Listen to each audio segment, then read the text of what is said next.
그동안 많은 철학자나 과학자들 호모사피엔스라는 인간이라는 종이 행성 지구에서 어떤 위상에 있는가를 전체 입체적으로 보여주질 않았어요. 근데 이 책에서 본격적으로 지구라는 형상에서 인간이라는 현상이 뭔가를 한 역사학자가 작심하고 전부 다 담아냈는데, 농업혁명 누구나 다 이야기해요. 유발 하라리가 독창성을 갖고 잘 이야기한 부분은 농업혁명, 과학혁명도 중요한데 이분이 방점을 찍은 거예요, 사실은.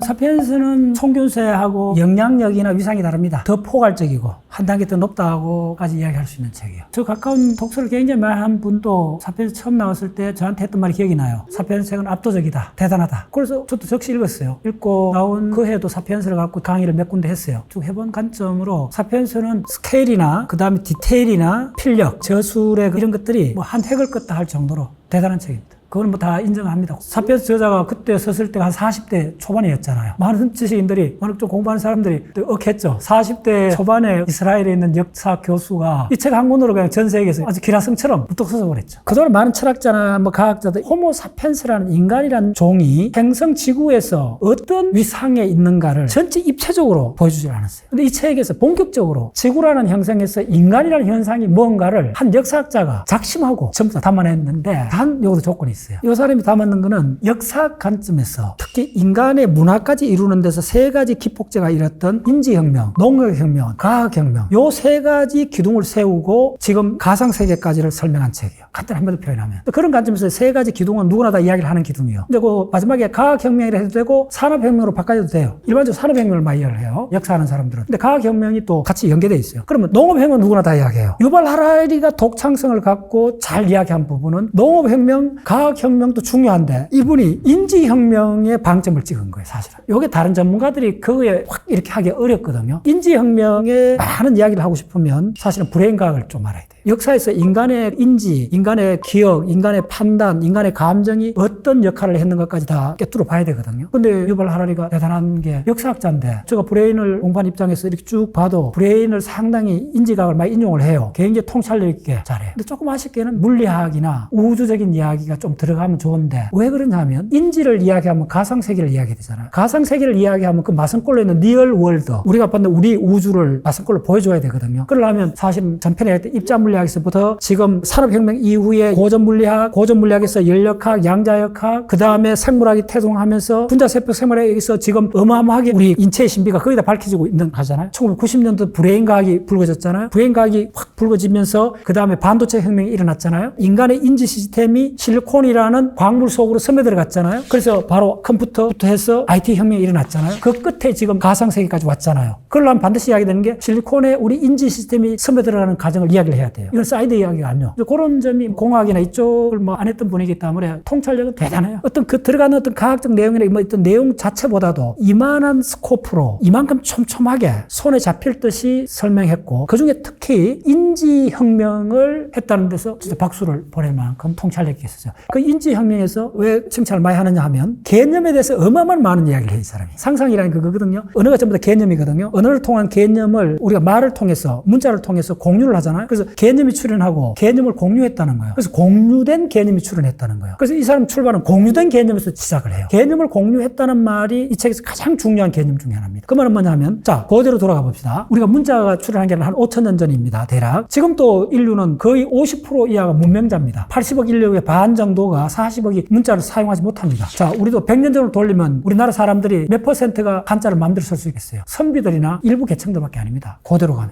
맞죠? 그래서 이 문자의 출현이, 우리가 말을 하면 말은 휘발해버리잖아요. 어제 내가 무슨 말 했지? 기억이 없잖아요. 근데 1, 2장을 써놔놓으면 100년 동안 남죠. 이 말이 무슨 말인지 하면 내 기억을 바깥으로 꺼냈다는 거예요. 그래서 맨 처음에 어떻게 하느냐면, 고대가 우리가 함무라비 법전 들어보셨죠? 함무라비 법전은 바위에다가 글자를 새겼잖아요. 그 다음에 아쇼카 대왕은 인도의 절벽에다가 불교, 수트라, 경전을 새겨놨어요. 그래서 인류가 처음 한 거는 바위에다가 우리 내면에 있었던 생각을 옮겨 적은 거예요. 인류 문화혁명에서 가장 첫 단계가 이겁니다, 사실은. 물론 언어가 출현했고, 보컬 언어가 출현했고, 그 다음 단계가 문자를 쓰면서, 문자를 썼다는 말이 뭐겠어요? 누구나 볼 수 있다는 거죠. 누구나 볼 수 있다는 말이 사라지지 않는다는 말이죠. 그래서 드디어 망각의 늪에서 빠져나올 수가 있다는 거예요. 그래서 역사가 시작된다는 거예요. 역사는 옛날 기록을 통해서 우리가 옛날에 어떻게 살았던가를 다시 볼 수 있는 거잖아요. 그래서 이 혁명이 바로 인지혁명이에요. 근데 이제 유발 하라는 7만 년에서 3만 년 전에 있었던 그 인지혁명부터 이야기를 하는데 아주 잘 된 거예요. 저 3만 년 사이 인지혁명의 초기는 뭐냐면요. 고고학에서 뭐냐면 후기 구석기의 문화의 대폭발이라고 그래요. 자, 구석기 시대가 200만 년, 100만 년 이렇게 진행이 되잖아요. 그러면 그때는 타제석기요. 그냥 랜덤하게 돌을 쪼개갖고 난 모난 모서리를 갖고 가죽을 벗기거나 도구로 썼어요. 그래서 먼저 출현하는 게 대략 200만 년에 돌도끼가 먼저 출현해요. 우리나라도 구석기가 있었던 게 돌도끼가 한탄강에서 발견돼가 그랬습니다. 그 다음에 인류가 그 200만 년이라는 그 동안은 그 인지가 진화를 안 했어요. 그대로 그걸 쓰는 거예요. 그러다가 7만 년에서 3만 년 사이에 폭발을 한 인지혁명이 그때 일어났다는 게 이 책의 핵심 주제입니다. 그게 뭘 말하냐면 7만 년, 3만 년이 뭐냐면 바로 동굴백화가 출현합니다. 동굴백화가 지금 전 세계 발굴된 게 가장 오래된 게 한 5만 년까지 올라갑니다. 그 다음에 대략 3만 년 이런 오다로 오면 활이 출현합니다. 이때 되면 화살촉이 정교해집니다. 전 세계 박물관에 가보면 모든 데 가면 맨 처음에 흑요석이 전시가 돼 있어요. 그 날카로운 브레이드, 흑요석 해서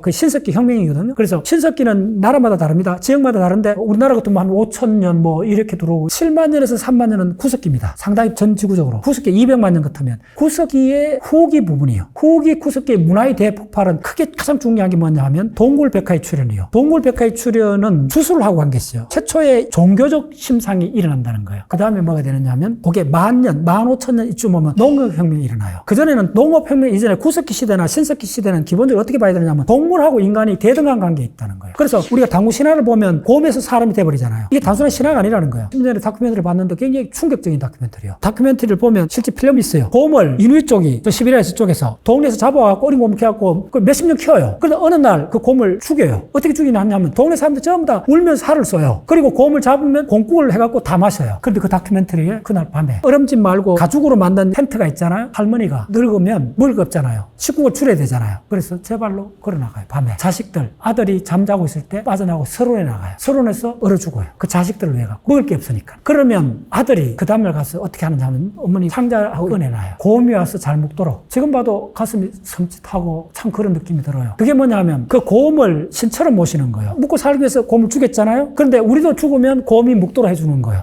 티벳에 조상이 남아있어요. 죽으면 시체를 이렇게 해갖고 독수리들이 먹을 수 있도록 해주는 거예요. 요게 이제 초기로 올라가면 10,000년 전, 뭐 2만 이렇게 올라가면 동물하고 인간이 대등한 관계라는 거예요. 맛은 꼴로 있었다는 거예요. 그러다가 농업혁명이 왜 중요하냐면 농업혁명 넘어가면 야생식물에서 밀이나 보리나 이런 걸 재배를 하게 되죠. 그럼 가을에 수확을 하잖아요. 간단히 얘기하면. 그러면 내가 재배하면 내 재산이 되는 거예요. 그 다음에 동물을 가축하잖아요. 야생동물은 내 재산이 아니잖아요. 그런데 나를 잡아먹을 수 있잖아요. 곰이나 늑대는. 나도 곰이나 늑대 죽일 수 있잖아요. 서로 잡아먹을 수 있게 대등한 관계라는 거예요. 근데 가축화가 되면 내 재산이 된다는 거예요. 내가 함부로 안 죽이고 키워갖고 새끼를 낳고 젖을 짜고 노동력으로 쓰고 내 재산이라는 거예요. 대등관계가 깨지잖아요. 그러면 야생 동물들하고 큰 짐승들하고 내 대등관계가 깨지면 소통이 안 된다는 거예요. 그 소통을 매개해주는 게 샤만이 출현하게 되는 거예요. 종교의 뿌리가 샤만 일종이잖아요. 그래서 이 농업혁명이 드디어 종교의 시작하고 링크가 되어 있다는 거예요. 야생하고 자연하고 인간의 대칭이 깨져갖고 드디어 그걸 매개해주는 샤만 계층이 출현한다는 거예요. 그런 해석이 가능하다는 거예요. 이 농업혁명하고 이후에 인지혁명이 다 연결이 되어 있다는 거예요. 그래서 사피엔스가 이 대단한 게 인지혁명을 굉장히 방점을 찍었어요, 이 사람이. 그래서 인지혁명에 와서 드디어 이제 우리가 수학이나 물리학, 우주를 알게 되고 논리학이 출현했잖아요. 학문이 출현하면서부터 어떻게 되냐 하면 개념이 생겼잖아요. 문자로, 수식 방정식으로, 그 다음에 문학으로 모든 걸 표현했잖아요. 시를 함께 읽고 노래를 함께 부르잖아요. 오케이, 됐죠? 그러면 감정을 공유할 수 있죠. 그걸 이 사람 뭐라 그러냐면 개념을 공유했다 보는 거예요. 그래서 우리가 역사 공동체, 문화 공동체라는 말을 쓰잖아요. 그건 역사나 문화는 개념을 공유해야 되잖아요. 같은 경험을 했던 거잖아요. 그럼 같은 경험을 했다는 걸 기록을 통해서 알아야 되잖아요. 우리가 6.25가 있었고 임진왜란이 있었던 걸 어떻게 알겠어요? 기록을 통해서 알기 때문에 그 기록이 바로 개념이잖아요. 문자잖아요. 그 문자를 통해서 같은 민족, 같은 시대의 어려움을 겪었다는 걸 공유한다는 거예요. 이걸 공유된 개념이라고 그래요. 그래서 공유된 개념은 뭘 갖고 오느냐면 모든 사람을 단합시킨다는 거예요. 한쪽으로 함께 바라보게 한다는 거예요. 집단 지향성이라고 그래요. 그래서 사피엔스 책에서 중요한 사고 실험 중에 하나가 뭐냐면 천안문 광장에 침판지를 1000마리 흩어나오면 어떻게 하겠나 이거예요. 제각각이겠죠. 통솔이 안 되겠죠. 근데 우리나라는 세종문화회관에 만약에 1000명이 음악 연주를 듣는다 생각해보세요. 그 오페라나 뭐 이런 거 할 때 2시간 동안 조용히 이렇게 박수치고 가만히 있잖아요. 그러다가 사람 대신 침판지를 앉혀놔 보세요. 지 떴고 야도 나겠죠. 잠시도 못 있겠죠. 왜 그럴까요? 집단 지향에서 함께 본다는 거예요. 함께 공연을 보지. 공연을 볼 때 스마트폰은 안 보잖아요. 함께 바라보면서 하나의 목적을 향해서 수천 명이, 수만 명이, 수천만 명이 모일 수 있다는 거예요. 그게 가능한 게 개념을 공유해서 일어났다는 거예요. 그러면 뭐죠? 수천만 명, 수많은 사람이 함께 하면 뭘 할 수 있죠? 바로 법률을 만들 수 있죠. 민주주의가 가능하죠. 도로를 만들 수 있죠. 항공모함을 만들 수 있죠. 비행기를 만들 수 있죠. 비행기 몇 사람이 만들어야 되겠어요? 그 10,000명 단위의 사람이 가담합니다. 전체 다 따지면. 그래서 이걸 유발하려 뭐랬냐면 그걸 사회적 실제다. 그래서 지난 10년 동안 저는 이 책을 읽으면서 그걸 매년 활용을 합니다. 대단한 책이죠. 그래서 뭐냐면 공유된 개념, 집단 지향성, 그리고 사회적 실제. 사회적 실제라는 말이 무슨 말이냐 하면 법률, 정치 시스템, 윤리, 그 다음에 도로 건설, 항만 건설, 인공위성. 한 사람이 만들 수 없잖아요. 인간이 위대한 거는 수백 명이 모여서, 수천 명이 모여서, 심지어 수십 년, 수백 년 동안 할 수 있죠. 100년 이상 할 수가 있죠. 우리가 달나라까지 가는 건 바로 그렇게 간 거죠. 그 전체에다가 왜 출연했는가? 그게 바로 7만 년에서 3만 년에 시작했던 인지혁명의 결과물이라는 거예요. 그런 점에서 굉장히 통찰력을 보여주고 있는 책. 이 책은 우리나라 사람들 좀 많이 읽었으면 좋겠어요. 그러니까 연도가 중요하죠. 언제나. 그런데 자연과학이나 이쪽에서는 웬만히 수명이 길어도 지금 10년 정도 영향력이. 근데 사피엔스 같은 책은 한 20년 정도까지 영향을 갈 거예요. 그래서 이제 조금 더 욕심을 내면 이 책을 바탕으로 더 나가고 싶은 분들한테 추천드리고 싶은 책. 이제 인지 쪽 과학이니까요. 브레인하고 가상세계 이쪽에 관한 책으로서 더 공부를 하시고 싶으면 추천하고 싶은 책은 지난달에 번역됐어요. 제가 3년 동안에 매주 책 한 권을 선정하는 게 있거든요. 2주 전에 했던 책이 바로 뭐냐면 생명 그 자체의 감각. 대단한 책이에요. 생명 그 자체의 감각은 이렇게 표현하면 돼요. 어떤 책을 평가하는 가장 좋은 방법 중에 하나가 제가 선호하는 방법은 몇 년 만에 한 번 나올 만한 책이다. 그러니까 10년 만에 한 번 나올 만한 책은 진짜 드물어요. 그런 책은 최근에는 거의 없고 그 다음에 평가는 5년에 한 번 나올 만한 책이다. 최고의 평가는 지금 같은 경우는 5년에 한 번 나올 만한 책이다. 그래서 이 책을 브레인 의식 분야에서는 최고의 책이라고 내가 공부해주고 있어요. 생명 그 자체의 감각은 왜 추천을 하느냐 하면 이 책은 지금 의식 이론이 뭐 10가지쯤 되는 여러 가지 의식 이론의 대가급 인사들이 브레인 프론티어들이 쭉 하는데 그것을 우리나라 번역된 게 2024년이고 원서가 2019년이니까 최근 책으로서는 정점을 찍은 책입니다. 이 책은 앞으로도 한 10년 정도 또 읽힐 거예요. 그래서 의식 연구하는 사람들은 반드시 봐야 되는 그런 종류의 책입니다. 두 번째 소개하고 싶은 책은 이 책도 번역된 지 3년밖에 안 됐습니다. 내가 된다는 것은 대단한 책입니다.